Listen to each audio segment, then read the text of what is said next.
અમરેલી જિલ્લાના જાફરાબાદ શહેરમાં home guard unit દ્વારા સફાઈ અભિયાન હાથ ધરવામાં આવ્યું હતું। જાફરાબાદ હોમગાર્ડ યુનિટ દ્વારા જુદી જુદી કચેરીઓની સફાઈ કરવા માટે હોમગાર્ડના જવાનો દ્વારા મામલતદાર કચેરી તેમજ અન્ય કચેરીઓની સફાઈ કરવામાં આવી છે। 6 ડિસેમ્બર હોમગાર્ડ સ્થાપના દિવસના અનુસંધાને હોમગાર્ડ યુનિટ દ્વારા 3 તારીખે વૃક્ષારોપણ અને 4 તારીખે સફાઈ અભિયાન હાથ ધરવામાં આવ્યું છે। રૂટ માર્ચનો કાર્યક્રમ રાખવામાં આવ્યો હતો। આજ રોજ મામલતદાર કચેરીના મેદાનમાં સફાઈ કરવામાં આવી હતી। પોલીસ સ્ટેશનમાં પણ વૃક્ષારોપણનો કાર્યક્રમ કરવામાં આવ્યો હતો, સાથે સફાઈ કરાઈ હતી। જે કેસ નિગુલતી સાથે કાઉશા કનોજિયા, જાફરાબાદ।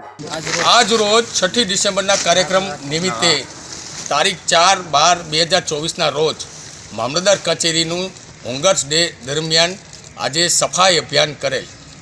તારીખ 3/12/2024ના રોજ પોલીસ લાઇનમાં વૃક્ષારોપણનો પણ કાર્યક્રમ કરેલ અને હવે પછી તારીખ 6/12/2024ના રોજ March pass home guards day police સ્ટેશનથી બંદર ચોક સુધીનું માર્ચ પાસનો કાર્યક્રમ છે, જે 6 ડિસેમ્બર નિમિત્તે